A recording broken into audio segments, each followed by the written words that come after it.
Un nouveau centre de ressources francophones a ouvert ses portes dans la deuxième ville de la province ce matin. Je parle de Surrey. Surrey qui accueille désormais une antenne de la Boussole et de l'Alliance française. Des bureaux qui fourniront entre autres un soutien à la recherche d'emploi. La ville de Surrey connaît une croissance sans précédent. 70 000 nouveaux résidents s'y sont installés depuis 2006 et parmi eux, il y a beaucoup de francophones, ce qui pourrait faire de Surrey l'un des centres névralgiques de la francophonie dans la province. Qui sont ces nouveaux arrivants qui parlent français et quels sont leurs défis? Benoît Ferradini est allé à leur rencontre. Voilà la moitié de la famille Ntiarava.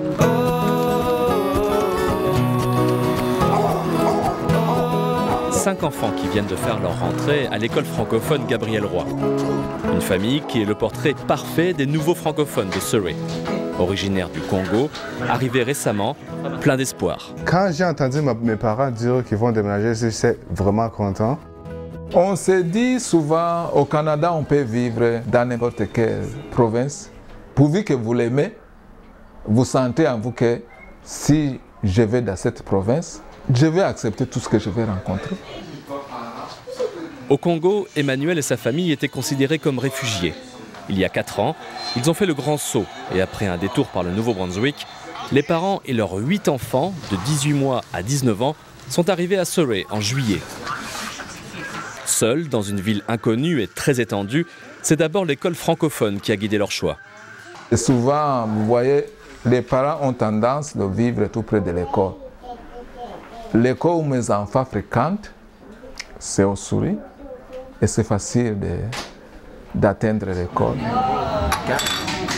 À Gabriel Roy, il y a des membres de la famille Ntiarava en première, 3e, 5e, 7e et 11e année. Le plus âgé ici, c'est Bienvenu, un passionné de soccer qui ne savait pas qu'en arrivant à Surrey, il trouverait toute une communauté africaine francophone. Comme mon école, il y a comme beaucoup d'Africains. Mon ancienne école au Nouveau-Brunswick, il y avait 2 garçons africains et avec moi, donc je connaissais tous les Africains. Mais maintenant, il y a comme des Africains que je ne connais même pas.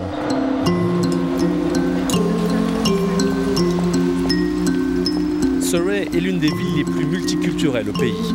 Un résident sur 3 est né à l'étranger. Une ville qui comptera d'ici quelques années plus d'habitants que Vancouver. Et qui abrite l'une des communautés francophones les plus dynamiques de la province. Au maximum du local, en priorité francophone. L'association francophone locale va bientôt fêter ses 25 ans. Ses membres viennent en majorité du Congo, mais on y retrouve aussi des Québécois, des Mauriciens et des Haïtiens. L'association est en plein changement. Ça nous donne de belles perspectives, de beaux horizons pour l'association, sachant qu'on est dans une ville qui a 18% de croissance dans les 4-5 dernières années. Un gros boom démographique et ce gros boom démographique nous apporte de plus en plus de francophones aussi. Et ça nous laisse entrevoir de beaux projets, de plus en plus d'événements communautaires et qui permettraient de souder encore plus cette communauté éparse. C'est aussi une communauté qui a fait beaucoup de sacrifices en arrivant au Canada. Emmanuel cherche un premier emploi et pour l'instant, il rencontre beaucoup d'obstacles. On a abandonné l'ancienne vie, on a abandonné du travail dans les pays d'origine, mais quand on est arrivé ici, on est soumis à faire des formations. Disons, les documents, les études faites souvent ne sont pas considérées ici au Canada. Alors, il faut chercher les voies et moyens de s'intégrer. C'est ce qu'on est en train de faire ici. Oui, elle a 2 choses. Emmanuel a rendez-vous dans les nouveaux locaux de l'association La Boussole. Le conseiller Tony Saint-Pierre va le guider dans sa recherche d'emploi. Et la job de survie, plus ou moins, on l'a fait pour l'argent. Et il n'y a pas de faute, il n'y a pas de tort à ça. Il faut mettre un toit par-dessus sa famille, il faut mettre de la bouffe sur la table. Quel que soit le travail, on peut le faire. Moi, je me dis cela. Bravo! Emmanuel cherche n'importe quel emploi qui lui permettrait de payer les factures de sa famille nombreuse. Même s'il était fonctionnaire au Congo, il sait qu'arriver au même niveau ici lui prendra du temps. Ce qu'il cherche, c'est former un petit réseau. À partir de lui, il peut être mon pot de pouvoir rencontrer d'autres personnes qui parlent français et qui peuvent peut-être m'aider à bien m'orienter. Les francophones de Surrey étaient plus de 3000 au dernier recensement. Et même s'ils sont dispersés, cette petite communauté est parfois le seul recours pour les nouveaux arrivés qui ne maîtrisent pas encore bien l'anglais. C'est le cas d'Emmanuel. Et aussi celui de sa fille aînée, qui espère débuter bientôt une formation d'infirmière. Je ne me sens pas vraiment canadien parce que je ne suis pas capable de parler vraiment anglais. Parce que quand je suis arrivée ici, je pensais qu'au Canada, tu peux trouver de l'emploi si tu parles seulement le français, mais j'ai trouvé que c'était le contraire. Il faut que tu apprennes les deux langues. C'est pour ça que je trouve que c'est pas facile pour le moment.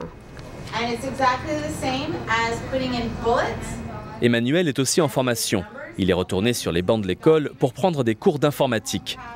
Le monde informatique est tout à fait différent selon les pays.